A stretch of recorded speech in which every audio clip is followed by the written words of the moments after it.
हे वीर हनुमान जी, आप मेरा फेवरेट चप्पल ले लो और प्लीज मेरे घर चलो। नहीं भगवान, उसका स्लीपर मत लो, मेरी ये चुड़ैल ले लो और मेरे घर चलो।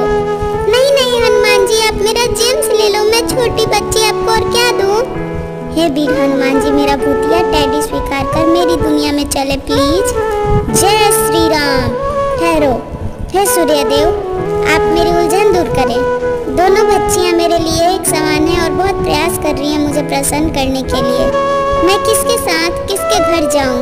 हे वीर हनुमान जी, आप उनके घर जाके खुशियों से भर दे जो आपकी इस वीडियो को लाइक कर, इस चैनल को सब्सक्राइब करें और कमेंट में आपकी जयकारा कर जाए। जय श्री राम, जय हनुमान।